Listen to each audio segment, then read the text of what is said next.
नमस्कार साथियों, मैं धर्मराज आपका स्वागत करता हूं सक्सेस जंक्शन में। तो कैसे हैं आप सब? उम्मीद करता हूं बढ़िया होंगे। मेरा ये जो पॉलिटिकल साइंस का जो वीडियो हो रहा है, जिसमें कि मैंने पहले संविधान का जो ऐतिहासिक पृष्ठभूमि है, उसके बाद फिर संविधान का निर्माण, फिर संविधान की विशेषता, इन चीज़ों का जिक्र किया है। और मेरा पिछला जो वीडियो था उसमें मैंने ये जिक्र किया था कि संविधान के जो सोर्स हैं, मतलब हमारे संविधान के निर्माण में किन किन देशों के संविधान का योगदान रहा, इस पर था वो वीडियो। अगर आपने नहीं देखा है तो प्लीज़ उसको पहले देख लीजिए। आज का जो ये वीडियो है ये होने जा रहा है भारतीय संविधान की प्रस्तावना या उद्देशिका। प्रस्तावना या उद्देशिका होता क्या है? दरअसल संविधान का यह जो होता है परिचय होता है, अथवा यह भूमिका होता है जिसमें संविधान का सार होता है। अगर आपने पुस्तक को अच्छे से देखा होगा तो उसके प्रथम पृष्ठ पर जो रहता है वो पुस्तक की भूमिका रहती है। उस भूमिका को पढ़ लेने से हमें यह समझ में आ जाता है कि इस पुस्तक के अन्य पृष्ठों पर किन किन बातों का जिक्र होगा। इसी तरह भारतीय संविधान का भी एक उद्देशिका है। जो भारतीय संविधान जो कि 251 पन्नों का है, उसके अंदर क्या क्या चीज़ लिखा हुआ है, उसका एक निचोड़, एक मुख्य सार जो है वो उद्देशिका के रूप में एक पृष्ठ पर वर्णित की गई है। तो आज हम उसी को पढ़ने जा रहे हैं। तो सबसे पहले हम ये जान लें कि उद्देशिका या प्रस्तावना किस देश से लिया गया है। और ये दरअसल जो है अमेरिका से लिया गया है। कहाँ से लिया गया है? अमेरिका से लिया गया है। जो सर्वप्रथम था उद्देशिका का जो विचार था वो अमेरिका के संविधान में प्रस्तुत किया गया था। वहीं से अन्य देशों ने इसको अंगीकार किया, भारत भी उनमें से एक है। और अगर पूछा जाए कि प्रस्तावना की भाषा कहाँ से ली गई है तो वो है ऑस्ट्रेलिया से। प्रस्तावना कहाँ से ली गई है? इसका उत्तर है अमेरिका। और प्रस्तावना की भाषा कहाँ से ली गई है? इसका उत्तर ऑस्ट्रेलिया। अगर मैं यहाँ कह रहा हूँ कि प्रस्तावना कहाँ से लिया गया है तो इसका मतलब ये नहीं है कि शब्दशः उसको ले लिया गया हो। शब्द के भाव में रूपांतरण करके फिर यहाँ आके हमारे प्रस्तावना में उस शब्द को जोड़ा गया है। तो उस देश के संदर्भ में समाजवाद का हो सकता है कोई और मतलब हो, लेकिन हमारे देश के संदर्भ में समाजवाद में गांधीवादी और नेहरूवादी की विचारधारा को परिलक्षित किया गया है। तो कहने का तात्पर्य यह है कि कोई भी शब्द अगर आप संविधान की प्रस्तावना में देखते हैं तो उसका सिंपल सा मतलब है कि भारत की परिस्थिति, भौगोलिक या यहाँ के मूल वंश जाति के हित को देखकर उन शब्दों का इस्तेमाल किया गया है। तो अगर हम देखते हैं कि संविधान की प्रस्तावना जो है वो प्रस्तुत किया गया था पंडित नेहरू के द्वारा। कब प्रस्तुत किया गया था? 13 दिसंबर 1946 को। लेकिन संविधान सभा द्वारा 22 जनवरी 1947 को उद्देश्य प्रस्ताव के रूप में प्रस्तावना को अपनाया गया था। बाद में यह प्रस्तावना में सम्मिलित हो गया। पहले था उद्देश्य प्रस्ताव के रूप में संविधान सभा में, इस पर बहस हुआ, चर्चा हुआ। उसके बाद फिर प्रस्तावना में उन शब्दों का जिक्र किया गया। फिर इसे जो है 26 नवंबर 1949 को अंगीकृत किया गया, यानी संविधान का अंग बनाया गया, अधिनियमित किया गया, इनको कानूनी रूप दिया गया। उसके बाद आत्मसमर्पित यानी खुद को समर्पित किया गया, भारत के नागरिक को समर्पित किया गया। तो 26 नवंबर 1949 को इसे लागू किया गया, या यूँ कह सकते हैं। उसके बाद अगर पूछा जाए कि पंडित नेहरू द्वारा कब प्रस्तुत किया गया तो 13 दिसंबर 1946 को। अपनाया कब गया? तो 22 जनवरी 1947 को। संविधान सभा द्वारा कब अपनाया गया ये अगर पूछा जाए तो बोलना है 22 जनवरी 1947 को। प्रस्तुत कब किया गया तो 13 दिसंबर 1946 को। किनके द्वारा प्रस्तुत किया गया? तो पंडित जवाहरलाल नेहरू के द्वारा। अब देखते हैं कि जो एक पृष्ठ का जो प्रस्तावना होता है उसका जो लिखा होता है वो किस रूप में लिखा होता है। तो शुरुआत होता है, हम भारत के लोग भारत को संप्रभु, संपन्न, समाजवादी, धर्मनिरपेक्ष, लोकतंत्रात्मक गणराज्य बनाने के लिए तथा इसके समस्त नागरिकों को सामाजिक, आर्थिक, राजनीतिक, न्याय, विचार, व्यक्ति विश्वास, धर्म और उपासना की स्वतंत्रता, प्रतिष्ठा और अवसर की समता प्राप्त करने के लिए तथा इन सब में व्यक्ति की गरिमा, एकता, अखंडता, इन सब चीज़ों से ये फर्स्ट पृष्ठ जो है लिखा गया। और लास्ट में लिखा जाता है 26 नवंबर 1949 को। एतद द्वारा संविधान को अंगीकृत, अधिनियमित और आत्म समर्पित करते हैं। अभी इस उद्देश्य प्रस्ताव जो एक पृष्ठ का है इसको कहा जाता है, इसे संविधान की आत्मा या कुंजी कहा जाता है। तो मूल रूप में जो है अगर क्वेश्चन पूछा जाए कि संविधान की आत्मा किसे कहते हैं तो हम कहेंगे भारत के संविधान की प्रस्तावना को आत्मा कहते हैं। लेकिन बाबा साहब अम्बेडकर ने अनुच्छेद 32 को संविधान की आत्मा कहा था, क्योंकि इसमें संशोधन का अधिकार दिया गया है। इसीलिए कहा था कि वो संशोधन के अधिकार से हमारा संविधान जो है लचीलापन उसमें आता है, इसलिए बाबा साहब अम्बेडकर ने अनुच्छेद 32 को कहा था। लेकिन सामान्य रूप से पूछा जाए कि संविधान की आत्मा क्या है, तो प्रस्तावना उसका आंसर होगा। दूसरे शब्दों में कहें तो एलन पालकीवाला, जो कि एक संविधान के जानकार थे, न्यायविद थे, न्याय को जानने वाले थे, उन्होंने संविधान को परिचय पत्र कहा। ठीक है, इतना आप समझ गए। अब है संविधान के तत्व या स्वरूप कह लीजिए। तो उन तत्वों में हम 4 चीज़ों को समझेंगे, जिसमें कि पहला है भारतीय संविधान के अधिकार का स्रोत क्या है, उसके बाद भारत की प्रकृति यानी संविधान में प्रस्तावना की क्या प्रकृति है, उसके बाद तीसरा है संविधान के उद्देश्य, और चौथा इसको लागू करने की तिथि क्या थी। तो आइए शुरू करते हैं संविधान के तत्व में। उससे पहले हम समझ लें कि ये जो प्रथम लाइन जो है, ये जो शुरू किया गया था, हम भारत के लोग भारत को, इसका मतलब क्या होता है कि लोग भारत को, इसका क्या मतलब है? इसका मतलब है कि भारत के संविधान का निर्माण और अधिनियमन के लिए भारत के लोगों ने प्रतिनिधि के माध्यम से संसद में भेजा है, जो कि संविधान का निर्माण कर सके। यह अधिकार ना तो किसी राजा ने दिया है और ना ही कोई बाह्य ताकत ने दिया है। तो सिंपल सा मतलब है कि भारत के लोगों ने अपने प्रतिनिधि के माध्यम से संविधान निर्माण का अधिकार दिया, यानी संपूर्ण जो शक्ति है वो भारत के लोगों में निहित होती है। यही हम देखते हैं कि संविधान के अधिकार के स्रोत में भी भारत की जनता को स्रोत माना गया है।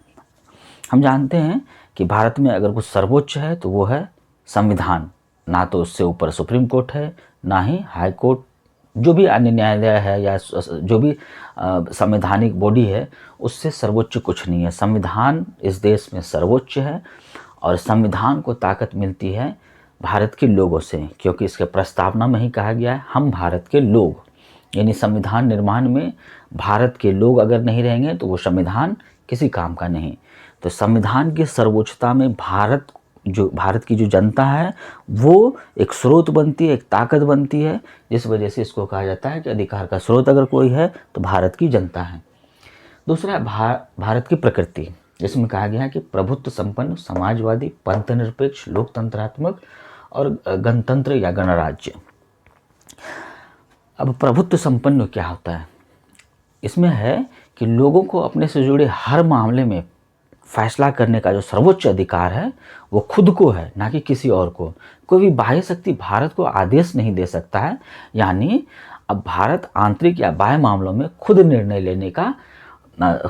लेने के लिए सक्षम है। ना तो कोई बाह्य ताकत इसको प्रभावित कर सकती है और ना ही कोई आंतरिक ताकत। भारत के लोग अब सर्वोच्च हो जाते हैं, क्योंकि भारत जो है उस वक्त गुलामी में था, 1947 में आज़ाद होता है। तो सबसे मूल फोकस जो है वो स्वतंत्रता, यानी मतलब लोग स्वच्छंद रहें, इस बात पर ज़्यादा बल दिया जाता है। और संविधान भी वही सर्वोच्चता जहाँ नागरिकों को ज़्यादा से ज़्यादा अधिकार दिया जाता है। तो इसलिए ज़्यादा से ज़्यादा आप देखेंगे भारत के पिछड़ी वर्ग जो है उसको कैसे उठाया जाए, भारत के लोग कैसे मतलब अपने अभिव्यक्ति को व्यक्त कर सके, इसकी आज़ादी दी जाती है। हर तरह से भारत के लोगों को ये अधिकार दिया जाता है, मतलब खुद को अधिकार लिया गया है कि हम स्वच्छंद रहें, ना किसी के दबाव में रहें, ना बाह्य ना आंतरिक। दूसरा है समाजवादी। समाजवादी क्या होता है?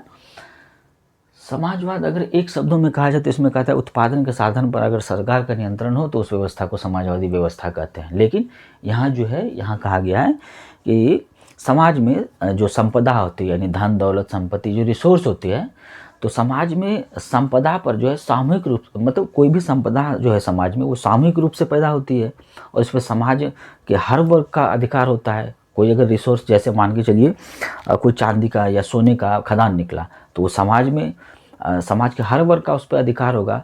तो उस चीज़ को लेकर संविधान में जिक्र किया गया है कि मतलब उस भाव को लेकर समाजवादी शब्द का इस्तेमाल किया गया, जिसमें कहा गया कि समाज में संपदा सामूहिक रूप से पैदा होती है और समाज में उसका बंटवारा समानता के साथ होना चाहिए।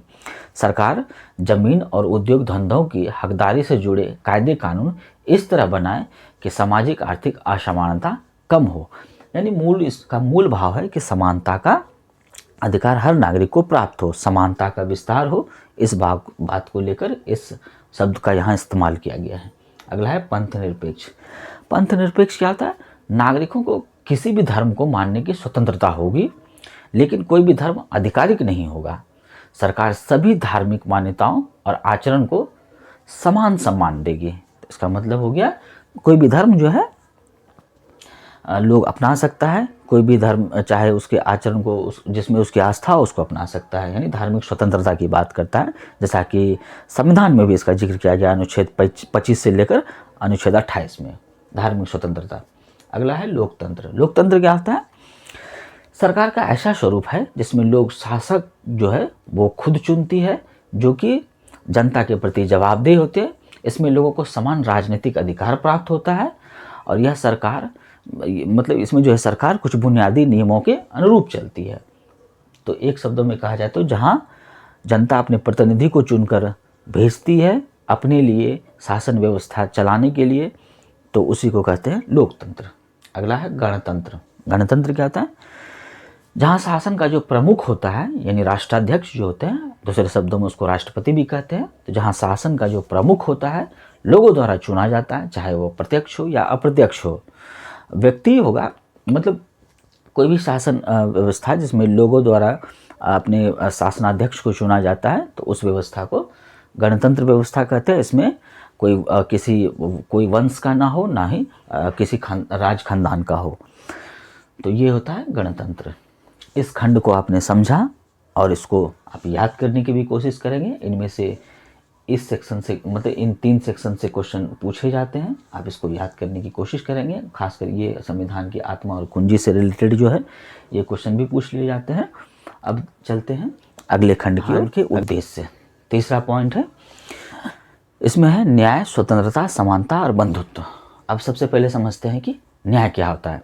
कहा जाता है कि न्याय के अंतर्गत नागरिकों के साथ जो है ना ही जाति, ना ही धर्म, ना ही लिंग, ना ही गोत्र, इन किसी भी आधार पर संविधान भेदभाव नहीं कर सकती है। कोई भी लोग किसी भी लोग के साथ इस आधार पर भेदभाव नहीं कर सकता है। तो इसी चीज़ को न्याय के अंतर्गत रखा गया है। और न्याय के अंतर्गत 3 बातों का जिक्र किया गया है, सामाजिक स्तर पर, आर्थिक स्तर पर और राजनीतिक स्तर पर न्याय ये प्रस्तावना में जिक्र किया गया है, जिसमें कि कहा गया कि किसी भी लोग के साथ सामाजिक स्तर पर हो, आर्थिक स्तर पर, राजनीतिक स्तर पर कोई व्यक्ति भेदभाव नहीं कर सकता है। वहीं हम देखते हैं कि भारतीय संविधान में भी अनुच्छेद 14 से 16 के बीच में इसका जिक्र किया गया है। उसके बाद अगला स्वतंत्रता। स्वतंत्रता क्या है? नागरिक कैसे सोचे, वो अपनी अभिव्यक्ति को कैसे व्यक्त करे, किस विचार को अमल में लाए, इसकी पूर्ण स्वतंत्रता दी गई है। कोई भी व्यक्ति किसी के विचार में पराधीन नहीं हो, इस बात का भी प्रस्तावना में जिक्र किया गया। प्रस्तावना में कहा गया कि विचार, अभिव्यक्ति, विश्वास, धर्म और उपासना की पूर्णतः लोगों को स्वतंत्रता होगी, इसमें किसी प्रकार का कोई दो मत नहीं है। अगला है समानता। समानता क्या होता है? समानता होता है कि लोग कानून के समक्ष समान होते हैं, उसे अवसर की समानता है। वो नौकरी अगर सरकारी नौकरी हो उसमें किसी भी लोगों के बीच भेदभाव नहीं किया जा सकता है। लेकिन यहाँ एक सकारात्मक समानता का जिक्र किया गया है, जिसमें कि जो पिछड़े हुए हैं सामाजिक रूप से, आर्थिक रूप से, उन्हें आरक्षण के माध्यम से समाज के मुख्य कड़ी में जोड़ा जाए। इस बात के लिए आरक्षण का प्रावधान किया गया ताकि समानता के मूल भाव का सम्मान किया जा सके। इसी में कहा गया कि प्रतिष्ठा और अवसर की समता होगी। वहीं अगला है बंधुत्व। बंधुत्व में कहा गया है कि व्यक्ति जो है समाज में इस प्रकार रहे जैसे कि अपने परिवार में रहता है। वो समाज व्यक्तियों से बना होता है। व्यक्ति जो है परिवार में रहता है, तो परिवार में जिस भाव से रहता है उसी भाव से देश में भी रहे, देश की संपत्ति का सम्मान करे। वहीं कहा गया कि व्यक्ति की गरिमा का भी सम्मान हो, राष्ट्र की एकता और अखंडता सुनिश्चित की जा सके। तो यहाँ से आपसे डायरेक्ट क्वेश्चन पूछ लिए जाते हैं, न्याय से रिलेटेड क्वेश्चन, कि निम्नलिखित में से कौन सा प्रस्तावना में न्याय का अंग नहीं है या उसका भाग नहीं है, जिसमें सामाजिक, आर्थिक, राजनीतिक के साथ साथ कानूनी दे दिया जाएगा।